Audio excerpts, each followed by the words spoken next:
एक बार सोनी चिड़िया ने 3 रंगीन अंडे दिए, जिनमें से 3 सतरंगी बच्चे निकले, जो देखने में बहुत ही प्यारे और सुंदर थे।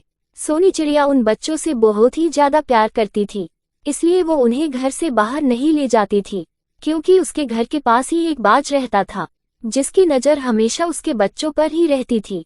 एक दिन एक बच्चा बोला, सोनी से बोला, माँ तुम तो रोज बाहर घूमने जाती हो, मगर तुम हम तीनों को कभी बाहर नहीं जाने देती। मगर आज तुम्हारा कोई बहाना नहीं चलेगा, आज हम तीनों भी बाहर घूमने जाएंगे। अब सोनी चिड़िया बोली, अरे बच्चों, अगर तुम तीनों बाहर गए तो वो शिकारी बाज तुम्हें खा जाएगा। मगर वो तीनों नहीं माने और सोनी चिड़िया के घर से निकलते ही वो तीनों भी घर से बाहर निकल गए।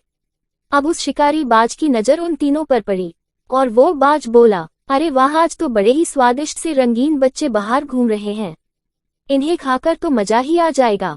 और इतना कहते ही वो उड़कर उन तीनों के पास जाता है और उसे देखकर वो तीनों डर जाते हैं। अब सोनी चिड़िया उस शिकारी बाज को अपने बच्चों के पास बैठे देखती है तो घबरा जाती है। अब वो जल्दी से वहां जाती है और अपना थैला उस शिकार बाज के ऊपर गिरा देती है। अब वो शिकारी बाज बेहोश हो जाता है और सोनी चिड़िया अपने बच्चों को उठाकर घर ले जाती है।